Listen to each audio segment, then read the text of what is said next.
and got adopted on 22nd January 1947. 22 जनवरी 1947 को objective resolution को adopt किया गया था और पास किया गया था. उसके अलावा कुछ मेन पॉइंट्स हैं.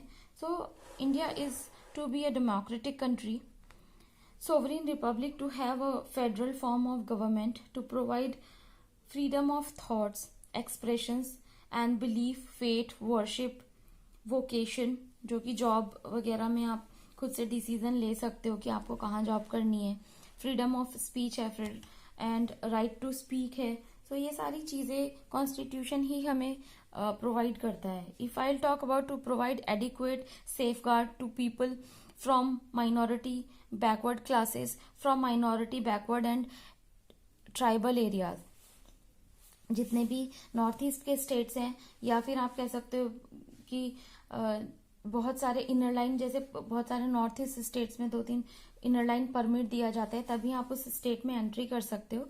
सो this is how tribal areas में पर्टिकुलर राइट्स दिए गए हैं, उसको प्रिजर्व, वहाँ की जो कल्चर है उसको प्रिजर्व करने के लिए it comes here. So to obtain rightful and honoured place in the world. Apart from this, contribution for world peace and welfare of mankind. Apart from this, peacekeeping force, non-aligned movement. So we will not align or we will not have closeness with America or Russia because of we will align with any of these power. Because अगर हम जैसे world war 3 में बात करते हैं, तो India ना तो एक कहते हैं कि ना ईस्ट में था ना वेस्ट में था. इंडिया वॉज न्यूट्रल, कि हम किसी पर्टिकुलर कंट्री को साथ नहीं देंगे. कभी भी इंटरनेशनल रिलेशन में ये चीज बहुत ही मैटर करती है. बिकॉज जैसे रशिया इंडिया का काफी अच्छा फ्रेंड है, बट ऐसा नहीं है कि सारे कामों के लिए, या फिर आप कह सकते हो नेगेटिव और पॉजिटिव चीजों के लिए इंडिया हर चीज में बोलने लग जाएगा. Then international relations will break or international relation will be distorted, and उससे ट्रेड पे काफी फर्क पड़ता है. और उसके अलावा बहुत सारे जो भी रिलेशंस है, बिकॉज इकोनॉमी जो होती है वो इंटरनेशनल रिलेशंस पे डिपेंड करती है. तो अगर आपके इंटरनेशनल रिलेशंस किसी कंट्री से अच्छे हैं, तो आपका ट्रेड भी बहुत अच्छा होगा, इम्पोर्ट एक्सपोर्ट दोनों अच्छे होंगे, and your economy will run in a very good pace. So we were not actually like odd petrol to already sparkling deadly situation which is emerging between two countries. तो होता है ना कि अगर किसी 2 कंट्रीज में कुछ भी प्रॉब्लम चल रही है, तो वहां पे जाके आप आग में घी डालने का काम करोगे तो चीजें और ज्यादा प्रॉब्लमेटिक हो जाएंगी. इससे बेटर होता है कि चुप रहें, लाइक जस्ट ऑब्जर्व इट कि चीजें कैसी हो रही हैं, and then you can take the further step. जैसे इजराइल और यूक्रेन का प्रॉब्लम अभी करंट सिचुएशन में चल रहा है. तो किसी भी कंट्री को जाके वहां पे बीच में नहीं कूदना चाहिए कि हाँ ये चीजें आपको ऐसे करना चाहिए, आपको वैसे करना चाहिए. You need to be in your periphery and then only you need to speak strategically. This is the good approach of the international relation, because foreign policy में ये काफी ज्यादा मैटर करता है. We can get benefit from other countries. India has principle for foreign policies and that is very important.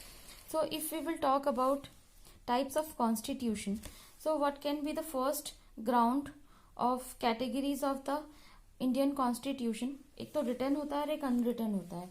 So अगर आप written constitution की बात करेंगे, that is a single book. All the provisions are codified or written, that is called constitution.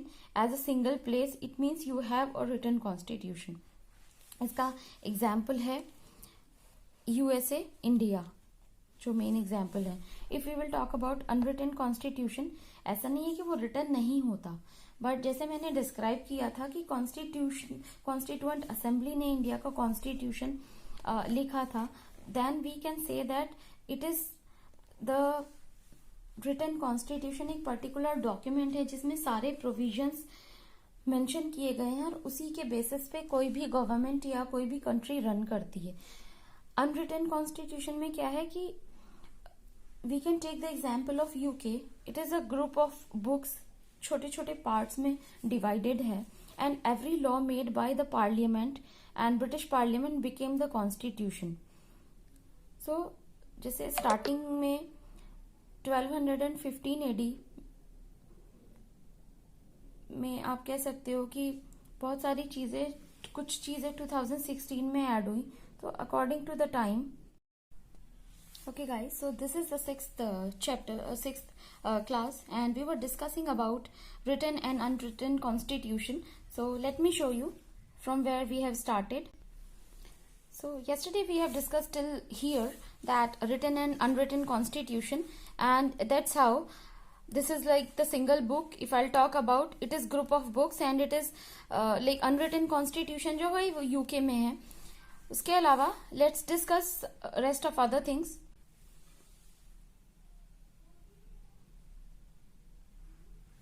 Okay, so here if we'll talk about जैसे ordinary law होता है, सो ordinary law में आता है मोटर व्हीकल एक्ट या फूड सिक्योरिटी एक्ट, जो कि easily बहुत आराम से पास हो जाते हैं बिकॉज ये ह्यूमन वेलफेयर के लिए है. तो उसमें ऐसा कोई पॉलिटिकल पार्टी भी इतना पॉलिटिक्स नहीं करती है और इजीली पास हो जाते हैं. दैट उसके अलावा ऑर्डिनरी बिल की जो प्रॉपर डेफिनेशन है I will make you understand later, but here let's discuss about whatever law is made by the law making body is called constitution. जो भी law making body है, जो भी law formation करती है, उसे constitution कहते हैं. If we will talk about, so let's go to these points one by one. written constitution और unwritten constitution के जो भी provisions कह सकते हो या फिर कुछ इंपॉर्टेंट पॉइंट्स हैं, इसको ध्यान में रखना बहुत जरूरी है. So written constitution is one whose article and provisions are codified in a single legal document. जैसे इंडिया है, कनाडा है, यूएसए, श्रीलंका. सो इसमें प्रॉपर रिटन कॉन्स्टिट्यूशन है और वहां पे एक सिंगल बुक में ये सारे प्रोविजंस दिए गए हैं जिसके अकॉर्डिंग ही गवर्नमेंट चल रही है. If I talk about unwritten constitution, so आप अनरिटन कॉन्स्टिट्यूशन में यूके का कॉन्स्टिट्यूशन ले सकते हो, and here I have mention something. So let's look at this. So if I talk about unwritten constitution and UK, so parliament उसी के basis पे law बनाती है, एंड उसी के जो भी पार्लियामेंट लॉ बनाती है, क्वीन उसी को आगे इम्प्लीमेंट कर देता है. तो उसमें पार्लियामेंट सुप्रीम होती है और क्वीन बहुत इजीली उनका जो भी लॉ होता है वो इजीली पास कर देते हैं एंड वो पूरी कंट्री में चलता है. सो अगर हम प्रॉपर डेफिनेशन की बात करें रिटन कॉन्स्टिट्यूशन के, so written constitution is an enacted constitution. It was given by particular body and on a particular date, or it was created by a specific body, that is the Constitution Assembly of India, and came into being force on a particular day and date. So this is all about written constitution. और अगर हम ordinary law के provision के बारे में बात करते हैं, so let's discuss about here. So if you'll talk about ordinary law and parliamentary law, all are same for unwritten constitution, because उसके लिए जो भी जितने भी अगर स्पेसिफिक लॉ हैं, बिकॉज अगर हम इंडिया के कॉन्टेक्स्ट में बात करें तो जब भी अमेंडमेंट, कुछ भी अमेंडमेंट होता है कॉन्स्टिट्यूशन में, वो काफी रिजिड होता है, उसको इतना इजी नहीं होता पास करवाना. चाहे आप आर्टिकल 370 ले लो या फिर उसके अलावा अभी जो रिजर्वेशन के बारे में बात हुई, अभी child marriage act recently in news, जो कि पार्लियामेंट से पास हो गया है और वो राष्ट्रपति के पास कंसेंट के लिए गया है. तो जब वो पास करेंगे तो वो एक्ट बन जाएगा. सिमिलरली लेकिन अगर आप पार्लियामेंट्री लॉ यहाँ पे अगर हम बात करते हैं यूके के कॉन्टेक्स्ट में, सो जो प्रीवियसली जितने भी अनरिटन चीजें थी या फिर previous provisions of the unwritten constitutions are not codified into a single document. All the law making bodies became part of constitution. जो कि लॉ मेकिंग बॉडी में जो भी प्रोविजंस होते हैं वो कॉन्स्टिट्यूशन बन जाता है. तो वहां पे ऐसा नहीं होता कि हाँ बहुत जैसे 2/3 वोट के बाद ही और डिफरेंट जो सिनेरियोज को लेके कॉन्स्टिट्यूशन में जो अमेंडमेंट किए जाते हैं तो वो सारे यहाँ पर नहीं होते हैं. So that's why written constitution थोड़ा रिजिड होता है बट अनरिटन कॉन्स्टिट्यूशन फ्लेक्सिबल होता है. Let's discuss the other point. So unwritten constitution जो है टाइम के साथ इवॉल्व होता रहता है एंड ग्रो करता रहता है डे बाय डे. तो उसमें जो चेंजेस होते हैं बहुत इजीली हो जाते हैं. बट रिटन कॉन्स्टिट्यूशन में ऐसा नहीं होता. इवॉल्व होता तो है बट बहुत इजीली नहीं होता है. उसमें बहुत सारे आपको राज्यसभा लोकसभा सबकी सहमति से ही कोई भी लॉ को पास किया जाता है. इसीलिए इंडिया के कॉन्टेक्स्ट में ये इजी नहीं होता. कभी कभी इंडियन कॉन्स्टिट्यूशन बहुत ही फ्लेक्सिबिलिटी शो करता है और कभी कभी बहुत रिजिडिटी शो करता है. So it is the mix of, आप कह सकते हो कि it is the blend of rigidity and flexibility both. So 26 जनवरी 1950 को कॉन्स्टिट्यूशन फंक्शन किया गया था इंडिया में. बट उसके बाद अगर हम ओवरव्यू तब से अब तक का देखें तो एक क्वेश्चन आता है कि after some time or years did we remove anything or evolve from the constitution. So answer होगा यस, बिकॉज जितने भी अभी तक के अमेंडमेंट किए गए हैं तो वो इसी का ही पार्ट है. कॉन्स्टिट्यूशन इवॉल्व हो रहा है according to the need of the Indian people and Indian citizen. Because अगर आप राइट टू प्रॉपर्टी की बात करें, right to property is taken out from fundamental rights to legal right. Because जितनी भी एक हम इक्वालिटी ऑफ रिसोर्सेज की बात करते हैं, distribution of equality of resources. So पहले क्या था कि जमींदारी सिस्टम था, उसको एबॉलिश किया गया. देन राइट टू प्रॉपर्टी आया, उसमें जो भी फंडामेंटल राइट्स, बिकॉज अगर फंडामेंटल राइट्स में ही रखते तो कोई भी आ जाता कि मुझे मेरी 4000 बीघा जमीन है या फिर मेरी 2000 एकड़ जमीन है. सो ये सारी चीजें को लीगलाइज किया गया. That's why right to property fundamental right से हटा के लीगल राइट में कन्वर्ट कर दी गई. एंड इसके अलावा अगर आप जूरी सिस्टम की बात करें सो जूरी सिस्टम भी एक इसी में ही इवॉल्व हुआ है. Apart from this in Britain constitution system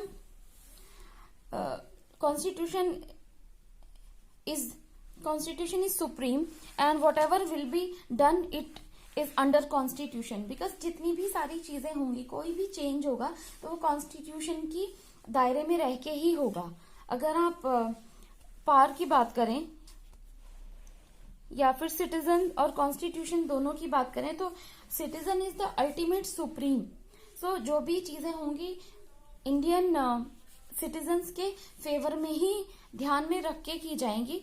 and that's why written constitution is like evolving with time, but it is taking so much time to go for any kind of amendment. Similarly, if we will talk about unwritten constitution, so यहाँ पे it is not enacted first of all, and constitution was evolved because it was not created by single body and but was the joint effort of many over a period of time. जैसे कि Magna carta है, Magna carta के बारे में मैं आपको थोड़ी सी information देती हूँ so that will give you more clarity about it. Because हम मैग्ना कार्टा के बारे में हमेशा सुनते रहते हैं बट मैंने बहुत सारे लेक्चर देखे यूट्यूब पे, किसी भी एक सिंगल लेक्चर में प्रॉपर इन्फॉर्मेशन नहीं थी. बिकॉज या तो आप कोचिंग लो और अदरवाइज आप जब सेल्फ स्टडी करोगे तो आपको ये सारे पॉइंट्स खुद से ही समझने होंगे, खुद से ही लिखने होंगे. मैंने कुछ एक दो नोट्स रेफर किए थे, उसके बाद then I worked on this and वो अंडरस्टैंडिंग उसी से डेवलप हुई है. So if I talk about Magna Carta, so Magna Carta क्या था कि it was Magna Carta it is जो राजा थे, राजा के so I have mention here a point that king was omnipotent. Omnipotent का मतलब होता है कि जो किंग बोलता था वही सब कुछ मतलब वहां पे फॉलो किया जाता था, चाहे जनता चाहे चाहे ना चाहे। सो 1215 एडी या 1250 AD it was signed, and let me tell you about the background of this Magna Carta.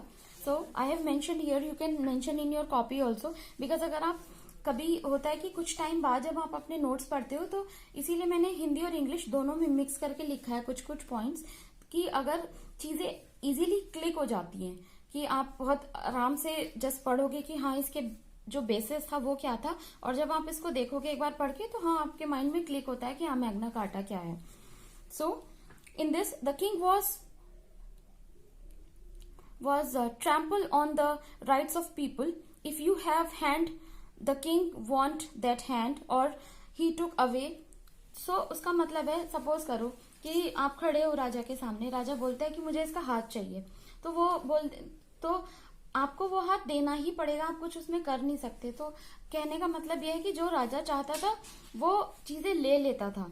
And उसके अलावा apart from this a social so Magna carta was the social contract between citizen and king, because जब वहां की जनता बहुत ज्यादा परेशान हो गई ये ओमनीपोटेंसी से, और जितने भी कह सकते हो कि वो अपने आप को शक्तिशाली और सर्वे सर्वा समझता था, तो उसके बाद सिटीजन्स ने बोला कि नहीं अब काफी हो गया है, ये चीजें अब ऐसे नहीं चलेंगी। That's what it was the contract between the citizen and king. और उसके जो पॉइंट्स थे, the king was forced by the people to sign a document which was social contract. Apart from this, king will not encroach the rights of the people, कि जो भी जितने भी वहां के लोगों के जो राइट्स थे उसको किंग इफेक्ट नहीं करेगा या कोई भी वायलेशन नहीं होगा उसमें। So that was Magna carta. If I'll talk about judiciary position in written constitution and unwritten constitution का हम जो comparison कर रहे थे, so let's come to the point. So judiciary की जो position है written constitution में, it is like generally it is strong because it is not in all the cases generally, because अगर इंडिया के केस में देखोगे तो जुडिशरी काफी स्ट्रांग है, यूएस के केस में देखोगे तभी भी जुडिशरी काफी स्ट्रांग है, बट अगर हम श्रीलंका के केस में देखते हैं तो जुडिशरी इतनी स्ट्रांग नहीं है। Similarly we will talk about in case of UK, so parliament is omnipotent in UK, जो पार्लियामेंट बोलती है तो क्वीन उसका जो भी फैसला होता है उसको मान लेती है और वही अप्लाई होता है। If it will make any law, जो पार्लियामेंट वहां लॉ बनाती है, it will become part of constitution, so वही कॉन्स्टिट्यूशन बन जाता है। जैसे इन श्रीलंका ऐसा नहीं होता, बट इंडिया में जुडिशरी काफी स्ट्रांग है, चेक्स एंड बैलेंसेस हैं, and that's how I have mentioned here the point that judiciary has generally enjoys huge power. It is the bookish language, so you just mention in your notes as well. Judiciary has generally enjoys huge power. Generally enjoys wide power where it can declare an amendment of the parliament, constitutional and also action of executives. So judiciary यहाँ पे बताती है कि ये जो भी है constitutional है या नॉन कॉन्स्टिट्यूशनल है या अनकॉन्स्टिट्यूशनल है, बिकॉज कोई भी लॉ होगा, आपने एनजेसी के बारे में सुना होगा। सो एनजेसी में क्या था कि पहले क्योंकि जुडिशरी एक सेपरेट बॉडी है, सो उसके जितने भी डिसीजंस होते थे वो जुडिशरी खुद से लेती थी, बट एनजेसी के बाद था कि जो भी करंट गवर्नमेंट थी उसमें से एक मेंबर आएगा, एनजेसी का मेंबर बनेगा, so that is national judicial appointment commission. So उसकी एक पर्टिकुलर आप कह सकते हो कि एक टीम कह सकते हो, या फिर एक कमेटी होती है जो कि फर्दर जितने भी चेंजेस होंगे जुडिशरी में या जितने भी डिसीजन मेकिंग होती है और जितने भी न्यू लॉज वगैरह आते हैं उसको जो रिव्यू किया जाता है उसके बाद जो डिसीजन लेते हैं। बट यहाँ पे क्या था कि अगर एनजेएसी सेपरेट बॉडी नहीं होगी या फिर गवर्नमेंट का कोई भी ऑफिशियल या कुछ भी कोई भी बंदा वहां से एनजेएसी में एंटर करता है तो फिर ये साफ साफ दिखने लगेगा कि ये एक सेपरेट बॉडी नहीं रहेगी, बिकॉज कहीं ना कहीं से तो गवर्नमेंट का इन्फ्लुएंस उस बंदे के थ्रू एनजेएसी में भी आएगा। इसीलिए जब सुप्रीम कोर्ट ने फिर से एनजेएसी को रिव्यू किया कि व्हाट इज एनजेएसी, बिकॉज बिना सुप्रीम कोर्ट की कंसेंट के वो पास कर दिया. फिर that's how supreme court has taken this rights by its own, and then supreme court has declared it as unconstitutional because it is mentioned in our constitution के legislature, judiciary and executive, जो अगर legislature से ही executive बना है, but judiciary एक different entity है और हम इसको किसी के इन्फ्लुएंस में नहीं ले जा सकते because it is the custodian of the constitution. मैंने थर्ड और फोर्थ लेक्चर में भी काफी डिटेल में मेंशन किया है, so that's I am just concluding it here only, and let's discuss other point. So if I'll talk about, there is a difference between constitutionary law and ordinary law, and if we will talk about unwritten constitution, there is no distinction between constitution and other laws because each enactment become part of their constitution. So अगर हम written constitution की बात करें तो ordinary law और constitutionary law दोनों अलग अलग है. In written constitution, distinction can be made between constitution and other laws because उसके काफी सारे provision हैं, and USA के constitution की भी हम बात करेंगे तो वो काफी rigid है. If we will talk about other constitution जैसे श्रीलंका का है, so काफी flexible constitution है, but इंडिया के context में बात करेंगे तो यहाँ पे of course कोई भी चीज इतनी easily तो नहीं होती है, and it is the mix of flexibility and rigidity both, because sometimes it shows flexibility and sometimes it shows rigidity because it can be rigider or flexible. So I can give you some examples. If I'll talk about in India, public opinion is not that strong because जो भी laws बनाए जाते हैं वो parliament के through बनाए जाते हैं, बट इसके अलावा जो भी laws बनते हैं तो जुडिशरी उसको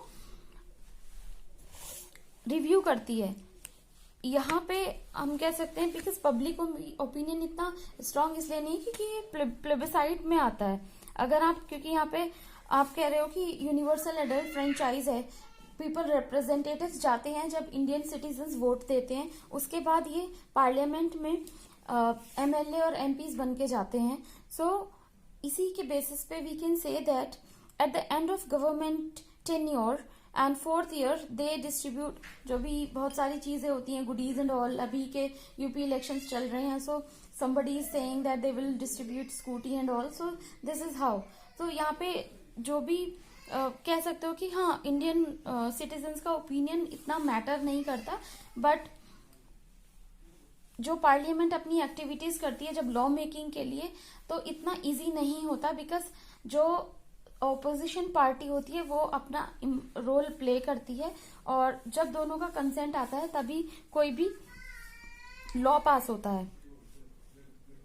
So there is two more points about unwritten constitution. It can be easily changed, and Britain is surviving by unwritten constitution because public opinion is very strong there, and parliament is not misusing its power. Because अगर India में ऐसा हो जाएगा तो फिर आप अंदाजा भी नहीं लगा सकते कि पता नहीं कौन कौन से लॉज बन जाएंगे.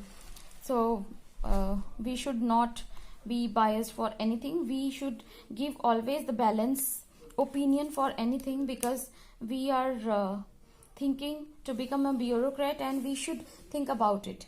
So हम हमेशा जो भी क्वेश्चन, कभी भी कोई क्वेश्चन देखते हैं तो उसके प्रॉस एंड कॉन्स दोनों देखे जाएंगे, उसका कंक्लूजन क्या है हमेशा कंक्लूजन के फॉर्म में बात करेंगे. इंट्रोडक्शन हमेशा बहुत इफेक्टिव होना चाहिए. So this is how we can discuss more about it. So if we have the written constitution can give rise to the federal polity और यूनिटरी पॉलिटी. सो ये काफी इंपॉर्टेंट फैक्टर आ जाता है कि इंडियन पॉलिटी की भी बात करो और अदर वर्ल्ड में जो भी है, जितने भी वर्ल्ड में और टाइप के पॉलिटीज हैं या फिर आप कह सकते हो कि फॉर्म्स हैं. So let's discuss about the federal system and federal polity. So we can just bifurcate it, unitary and federal. So federal is the word where center and state both are having different governments and they are both are powerful at their respective areas. They derived the power from the constitution. So यहाँ पे जो भी आप कह सकते, federal system में क्या होता है कि दो सेंटर होता है और स्टेट होता है, दोनों ही स्ट्रांग होते हैं. बिकॉज अगर सेंटर, इसीलिए आपने देखा होगा कि सेंटर स्टेट रिलेशनशिप में बहुत सारा कभी कभी डिस्प्यूट हो जाता है. चाहे आप दिल्ली की बात करो, पुडुचेरी और बहुत सारे ऐसे स्टेट्स हैं कि सेंटर में गवर्नमेंट दूसरी है और स्टेट में दूसरी है, तो उनके बीच के कॉन्फ्लिक्ट्स काफी ज्यादा बढ़ जाते हैं. सो this is like the feature of federal polity. If I'll talk about unitary government, only one government at the center, only one supreme government at the center. So यहाँ पे क्या होता है कि एक ही गवर्नमेंट होती है और वही रन होती है पूरे कंट्री में. So there are some points about rigid constitution and flexible constitution. So if I talk about, there are so many points about rigid constitution because flexibility में तो बहुत as such कुछ बहुत important points नहीं आते उसमें. just होता है कि वो easily change किया जा सकता है और जो भी changes आते हैं वो constitution बन जाता है. लेकिन rigid constitution में क्या होता है, it is the constitution which cannot change easily. name of, like suppose करो किसी state का name change करना है, जैसे कर्नाटका का नेम चेंज करना हो, या फिर किसी भी, जैसे उत्तराखंड का नेम चेंज करना था, पहले उसको उत्तरांचल बोलते थे, उसके बाद जो नेम चेंज हुआ उत्तराखंड हुआ. और किसी भी स्टेट के बारे में एग्जांपल ले सकते हो, या फिर फॉर्मेशन के लिए कोई नया स्टेट बनना है. So name of the Karnataka centre can change easily, इतना इजी मतलब चेंज कर सकते हैं, बट दैट टू स्टेट से भी इसका कंसेंट लेना पड़ेगा. Making the changes can be difficult because जब तक आप स्टेट को इन्फॉर्मेशन नहीं देंगे, जब तक उनका कंसेंट नहीं आएगा, तो आप इतना इजीली चेंज नहीं कर सकते हो. If you will talk about in India, constitution is mix of rigid and flexibility. Indian constitution is amending 104th amendment, उसके बाद 105th ऑलरेडी हो चुका है. So I was discussing about the amendment bills कि अभी तक कितने अमेंडमेंट हो चुके हैं. So 105 अमेंडमेंट्स अभी तक हो चुके हैं इंडियन कॉन्स्टिट्यूशन में, एंड 106th अमेंडमेंट अभी स्टार्ट हुआ है, आई मीन अमेंडमेंट बिल, और राष्ट्रपति के लिए कंसेंट के लिए गया हुआ है. सो आप 1, 2, 3 ये सारे आप अपनी कॉपी में एक बार नोट डाउन कर लेंगे. जो मोस्ट रिसेंट हैं 100, 101, 102 एंड 3, ये आप एक बार नोट डाउन कर लीजिएगा because I want to discuss few more things with you. So I am just mentioning here जो मैंने मेंशन किया है. You can just pause the video on double speed में, आप इजीली देख सकते हो. ये 104th अमेंडमेंट बिल है, अमेंडमेंट एक्ट है, 2020 में आया था. उसके अलावा एक्सटेंडेड डेडलाइंस के लिए था ये ST की जो रिजर्व सीट्स होती है under article 334, and apart from this remove the reservation seats for Anglo Indian, वो हटा दी गई है स्टेट और सेंटर दोनों से. Apart from this 105th amendment है, जस्ट नोट इट डाउन, जो कि स्टेट्स के लिए जो भी OBC की जो लिस्ट होती थी उसके लिए ये जजमेंट दिया गया है. सो आप एक बार इसको ठीक से अपने कॉपी में नोट डाउन कर लीजिएगा बिकॉज एज सच इसमें डिस्क्राइब करने के लिए बहुत कुछ नहीं है. बिकॉज अगर करंट अफेयर आप पढ़ रहे होंगे तो इजीली आपको ये सारी चीजें पता होंगी. So let's go for the conceptual clarity, that is more important because बाकी सारी चीजें तो आपको इजीली मिल जाएंगी, बट नोट्स मिलना यूट्यूब पे बहुत डिफिकल्ट है. That is why I have decided to provide the notes also. So this is the structure of parliamentary system. president nominal head होते हैं parliamentary system में, and presidential system में जो India में है, अगर आप इंडिया के कॉन्टेक्स्ट में बात करेंगे, so president is the nominal head in terms of India. And if I'll talk about presidential system, head of the state he president होते हैं. पार्लियामेंट्री सिस्टम में प्रेसिडेंट नॉमिनल हेड होते हैं, और प्रेसिडेंशियल सिस्टम में जितनी भी पावर होती है वो प्रेसिडेंट के पास होती है, and he is the real executive. अगर आप प्रेसिडेंशियल सिस्टम की बात करें तो यूएसए में है ये functional and legislature, executive and judiciary तीनों अलग अलग होते हैं। लेजिस्लेचर और एग्जीक्यूटिव वहां पे दोनों अलग अलग होते हैं। लेजिस्लेचर तो जो रिप्रेजेंटेड जो वोट्स होते हैं, और एग्जीक्यूटिव के लिए जो प्रेसिडेंट होता है वो अपने ही लोगों को कह सकते हैं कि उन जिनके साथ वो काम करना चाहता है, जो भी एक्सपर्टीज है, तो वो अपनी अलग से टीम बनाते हैं। जुडिशरी तो ऑटोमेटिकली वहां पे होती है। If I talk about president parliamentary system in India, so parliamentary system में नॉमिनल एग्जीक्यूटिव प्रेसिडेंट होता है और रियल एग्जीक्यूटिव प्राइम मिनिस्टर होते हैं। एंड आप उन्हें कह सकते हो कि he is the government, because जैसे आप नरेंद्र मोदी को जानते हैं, सो ही इज रियल एग्जीक्यूटिव और real head of the executive. और काउंसिल ऑफ मिनिस्टर, आप कह सकते हो कि काउंसिल ऑफ मिनिस्टर का हेड प्राइम मिनिस्टर होते हैं। If I talk about next point, so in parliamentary system executive is a part of legislature, for example India. But if I'll talk about the example of USA, legislature and executive are clearly separate bodies, and in parliamentary system the council of minister is represented by prime minister, who is the true executive in practice or real head of the government. If I'll talk about in presidential system, president is the real head of the government and he is the nominal head of the government. दोनों वही होते हैं, जो भी power होती है president के हाथ में ही होती है। President is the nominal head of the state, having nominal or limited power of state. अगर आप presidential system की बात करें, he is having the real power and he is in presidential system. Executive is having the real power. So there are some more points. Prime Minister is the head of the government, and in presidential system, President is the head of the government. Ministers are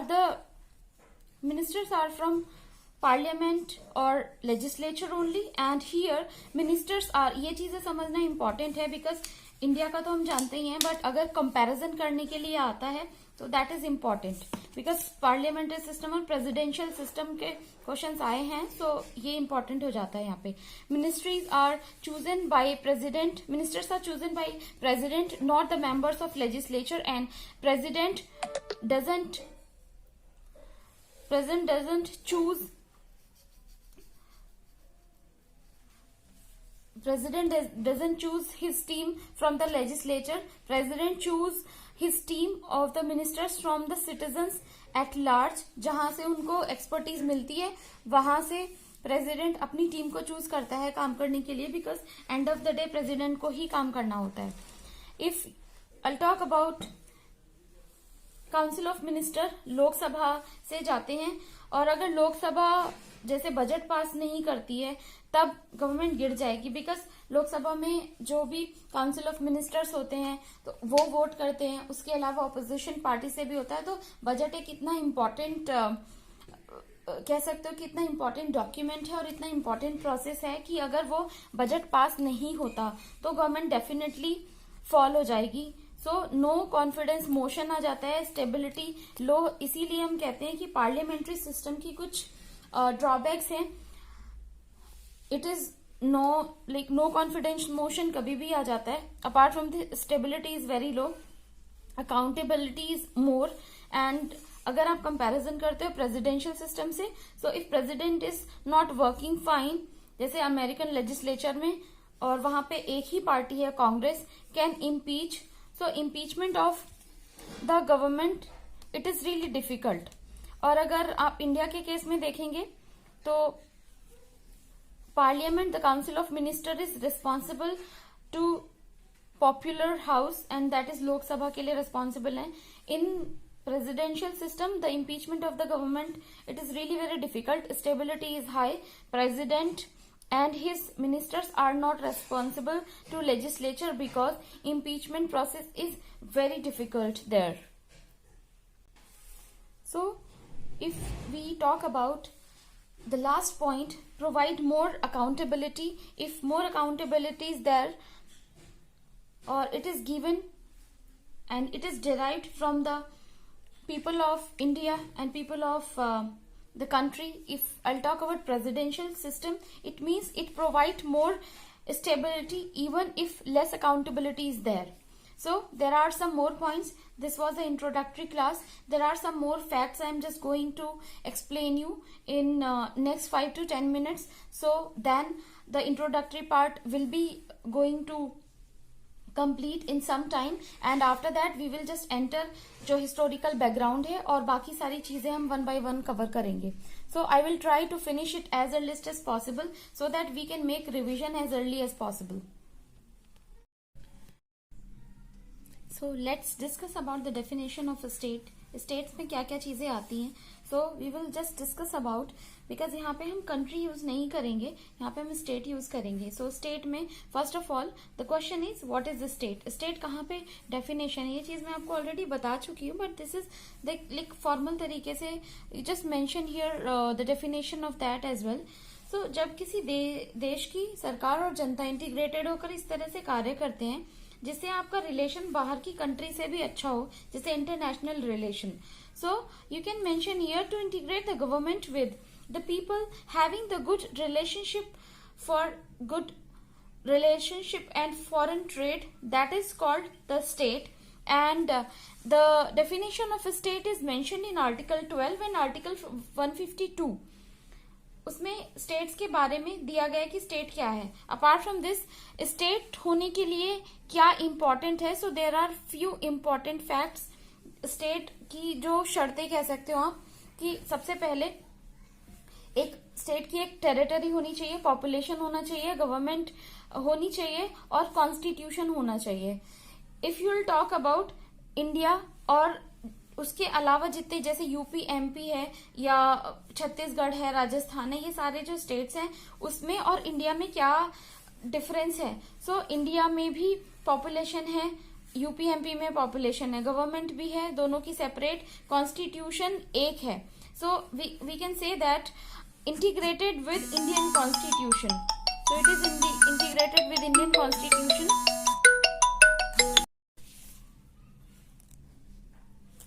So we were discussing about the state की जो definition है, because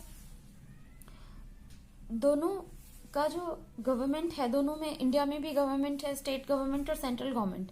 सो यहाँ पे constitution है जो कि state का constitution अलग नहीं है, वो इंडिया के कॉन्स्टिट्यूशन से इंटीग्रेटेड है.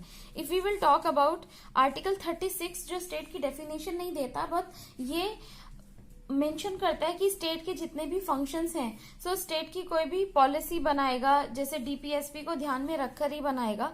So it is like the guidance DPSP की कोई स्टेट कैसे कार्य करता है ह्यूमन वेलफेयर के लिए, सिटीजन ऑफ इंडिया के लिए, that is important.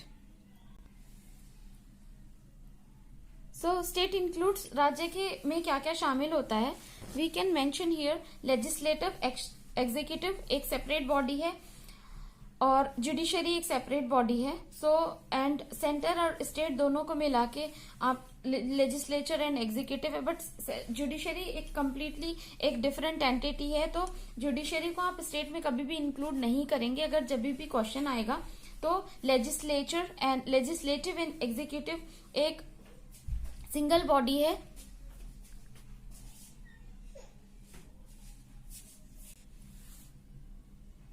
So these are the components. जैसे लेजिस्लेचर में लोकल गवर्नमेंट है, अगर लोकल गवर्नमेंट की बात करें तो पंचायत एंड म्यूनिसिपैलिटी है, और अगर आप पीएसयूज की बात करें वो भी स्टेट में ही आता है. उसके अलावा जितने भी अदर सेक्टर्स हैं, if you have heard about BSNL, NHPC, GAIL, BHEL, ONGC, वो भी स्टेट में ही आते हैं. And this definition has given by supreme court in 1977. So that is important point. So let's discuss about a question that will give you more clarity. What state includes executive, legislative, judiciary, local government. इसमें से so state में judiciary यहाँ पे साफ साफ mention है कि state में जुडिशरी इन्वॉल्व नहीं होती, इंक्लूडेड नहीं होती. एग्जीक्यूटिव एंड लेजिस्लेटिव होता है और उसके अलावा लोकल गवर्नमेंट होती है. So that's how the answer is 1 and 3rd both. So that is types of states, और आप इसमें कह सकते हो कि किस किस तरह से स्टेट कितने टाइप के होते हैं. So there are 3 types of states. One is monarchy, second one is constitutional monarchy, and third one is democracy. So constitutional monarchy is,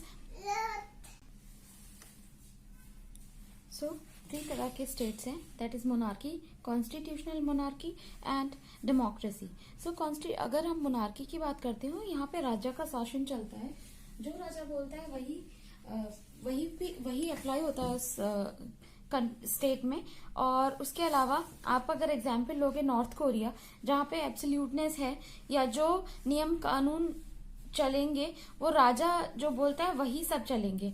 अगर आप कॉन्स्टिट्यूशनल मोनार्की की बात करते हो, so the best example is UK या Britain कह सकते हो आप, बिकॉज जो भी लॉ पास होते हैं जो भी पार्लियामेंट के द्वारा, जो मोनार्क होता है या राजा होता है वो सेम सिर्फ राजा या रानी अपनी मोहर लगा देते हैं और वही वहां पे लागू हो जाते हैं. If you have heard about Magna Carta. So and if I talk about democracy 2 तरह की होती है, direct and indirect. And if you will talk about direct, that is plebiscite and referendum. If you have heard about Ireland और जितने भी Nordic Nations है वहां पे. उसके अलावा अगर इनडायरेक्ट कॉन्स्टिट्यूशन की बात करते हो, India and US is the best example of indirect democracy.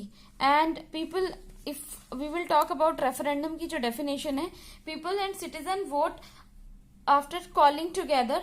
जो भी एक साथ आते हैं, उसके बाद किसी पर्टिकुलर बंदे की सरकार बनाते हैं. अगर कुछ भी लोगों को नहीं ठीक लगता या फिर लोगों के अकॉर्डिंग उनके जो राइट्स हैं, या फिर कहते हो कि कह सकते हैं कि अगर बेनिफिट के लिए या ह्यूमन वेलफेयर के लिए काम नहीं कर रही है गवर्नमेंट, तो लोग फिर साथ में आते हैं, रेफरेंडम में वोट करते हैं और गवर्नमेंट गिर जाती है या फिर हटा दिया जाता है.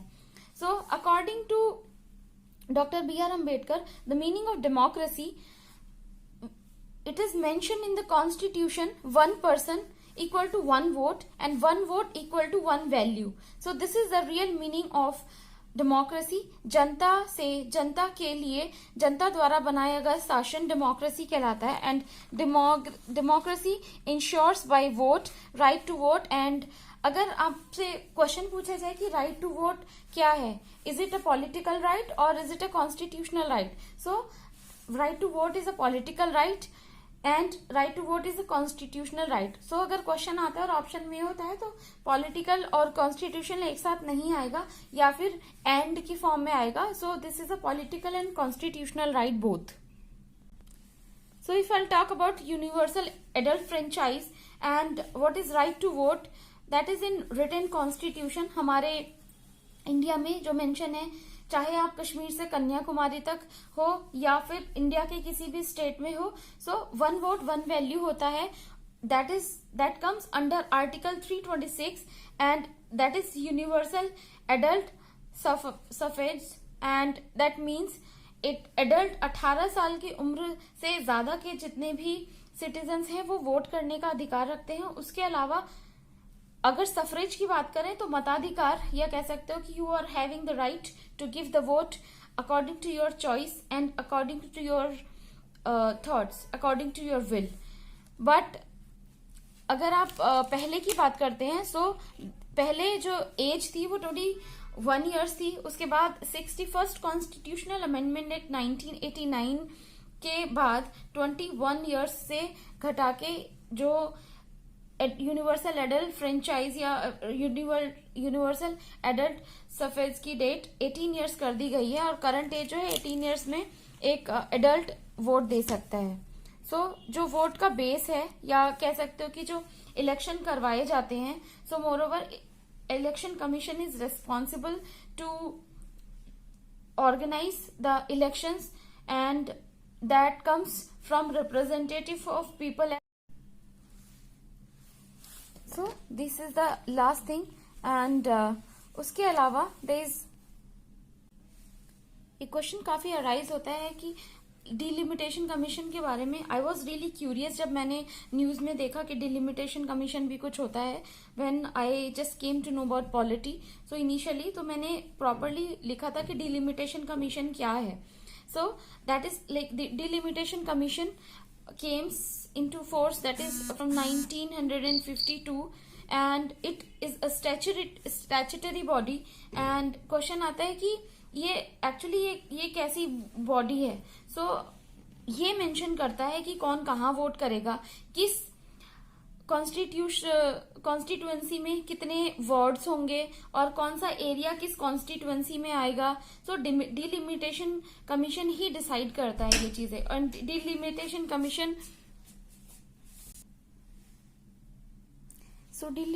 कमीशन ही डिसाइड करता है. और जो डिलिमिटेशन कमीशन डिसाइड करता है वो सुप्रीम कोर्ट में चैलेंज. सो डिलिमिटेशन कमीशन के डिसीजन को सुप्रीम कोर्ट में चैलेंज नहीं किया जा सकता है. And parliament can't amend the delimitation commission के जितने भी लॉ हैं उसको अमेंड नहीं कर सकती है. और एक क्वेश्चन है, वोटिंग डे या वोटर्स डे कौन से दिन आता है. सो 25 जनवरी को नेशनल वोटर्स डे मनाया जाता है. So this was all about the introduction of constitution.